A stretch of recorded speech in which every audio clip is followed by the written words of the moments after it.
સુરતનો સરા દરવાજા આ રોડ પર આગળ જશો તો નેશનલ હાઈવે 48 મળશે।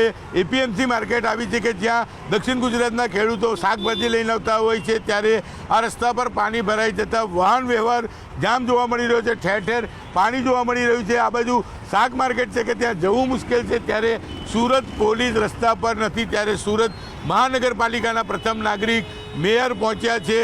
પાણીનો નિકાલ કરવા માટે ટ્રાફિક કંટ્રોલ કરતા હોય તેવા દ્રશ્યો જોવા મળી રહ્યા છે। ત્યારે સરા દરવાજા મેઇન રોડના દ્રશ્ય છે કે જ્યાં જુઓ ત્યાં પાણી જ પાણી છે, અને જે પ્રકારે કહી શકાય કે અહીંયા રસ્તામાં ટ્રાફિક જામ જોવા મળી રહ્યું છે। ત્યારે સુરતના પ્રથમ નાગરિક માયાબેન માવાણી આપણી સાથે છે। માયાબેન, સુરત પાણી પાણી થયું છે, સુરતમાં ઠેર ઠેર પાણી ભરાયા છે, શું કહેશો? સબ વાહિની અહીંયાથી કઢાવી લો। ઠેર ઠેર પાણી છે। જે પણ પાણી અત્યારે છે તે ખાડીનું લેવલ અપ છે, અને વરસાદી પાણી ખાડીનું લેવલ ધીમે ધીમે લે છે, એટલે થોડા પાણી ભરાયા છે। અને જે પાણી ભરાયા છે તેના નિકાલ માટે અમારા એસએમસીના તમામ ઝોન અધિકારીઓ પણ ફિલ્ડ પર છે, અમારા કોર્પોરેટરો પણ ફિલ્ડ પર છે, અને સાથે સાથે સ્થાનિક આગેવાનો પણ સૌ સાથે મળી અને આ સોલ્યુશન લાવે તેવા પ્રયત્ન કરી રહ્યા છે। વરસાદ આવવો એ કુદરતી આફત છે, અને કુદરતી આફતમાં મારી જનતાને કેવી રીતે ન્યાય મળી રહે તે માટે પૂરતા પ્રયત્ન કરવામાં આવશે। કોઈ પણ અધિકારીને સ્ટ્રિક્ટ સૂચના આપેલી છે કે ફિલ્ડ પર જ રહેવું, નહીંતર એના પર કડક કાર્યવાહી કરવામાં આવશે। માયાબેન, રસ્તા પર પોલીસ નથી, ઠેર ઠેર ટ્રાફિક જામના દ્રશ્ય છે, આપ જાતે ટ્રાફિક નિયમન કરતા જોવા મળી રહ્યા છે? પોલીસ અત્યારે તાત્કાલિક અમે ઉમૈયા ધામ જે છે ત્યાં મોકલી છે, ત્યાંથી પણ આખી ટીમ અહીંયા આવી રહી છે। સાથે સંકલન કરી પોલીસ ટીમ, ઝોન ટીમ, સ્થાનિક આગેવાનો, સ્થાનિક કોર્પોરેટરો બધા સાથે મળીને કામ કરી રહ્યા છે।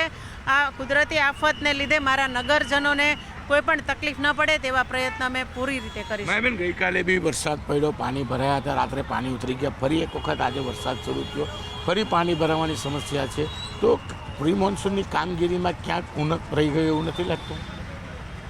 મારા પદ પર આવ્યા પછી ને મેં 3 મોન્સૂનને લઈને મિટિંગ બોલાવેલી છે, અને એ લોકોને કડક સૂચના આપેલી છે કે તમે કંઈ પણ જે પણ કાર્યવાહી કરવાની છે તે જનતાના હિતમાં કરવાની છે। મારી જનતા હેરાન થશે તે ચલાવી લેવામાં નહીં આવે, તેના માટે હું ખૂબ જ સ્ટ્રિક્ટ રીતે અધિકારીઓ ઉપર વર્તીશ। બિલકુલ, આ હતા સુરતના પ્રથમ નાગરિક મેયર માયાબેન માવાણી, અને બિલકુલ શું કહેશો? કોઈ અધિકારીઓ રોડ ઉપર નથી, કોઈ પોલીસ વાળા નથી, બધે ટ્રાફિક જામ છે ભાઈ। કોઈ બિલકુલ કોઈ પબ્લિક હેરાન થાય છે, કોઈ પણ અધિકારી નથી, પૈસા ઉઘરાવા આવી જાય છે રોડ ઉપર। બિલકુલ, પ્રથમ નાગરિક રસ્તા પર ટ્રાફિક ક્લિયરન્સ કરાવતા જોવા મળી રહ્યા છે। ઠેર ઠેર પાણી ભરાયા છે, મહાનગરપાલિકાની ટીમો પહોંચેલી દેખાય છે, ત્યારે લોકોનો આક્રોશ પણ જોવા મળી રહ્યો છે, કારણ કે સતત પાણી ભરાવાનું ટ્રાફિક સમસ્યાને લઈને લોકોની હેરાનગતિ થઈ રહી છે। ત્યારે કહી શકાય કે આ 1 મિનિટમાં 1000 વાહનો પાસ થતો આ રોડ છે, જે નેશનલ હાઈવે 48ને જોડતો રોડ છે, ત્યાં પાણી અને ટ્રાફિકને લઈને લોકોની મુશ્કેલીઓમાં સતત વધારો જોવા મળી રહ્યો છે।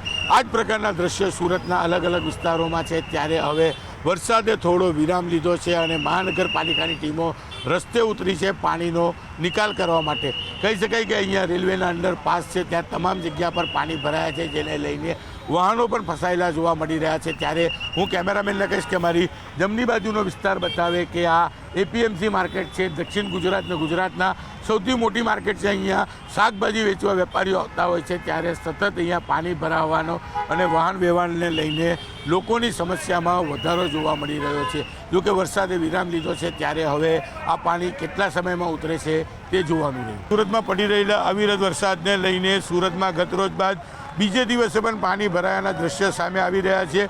સુરતના રિંગ રોડને જોડતો સરા દરવાજાનો અંડરપાસ છે, જેમાં પાણી ભરાતા એક એસટી નિગમની બસ ફસાઈ હતી, તમામ મુસાફરોનું રેસ્ક્યુ કરવામાં આવ્યું હતું। અહીંયાથી અવર જવરનો રસ્તો બંધ થઈ જતા લોકો રેલવે ટ્રેક પરથી જીવના જોખમે રસ્તો ક્રોસ કરતા જોવા મળી રહ્યા છે। ખાસ કરીને ગઈકાલે પણ અહીંયા પાણી ભરાયા હતા, ત્યારે આજે પણ અહીંયા પાણી ભરાતા કહી શકાય 5 થી 7 ફૂટ જેટલા પાણી ભરાયા છે।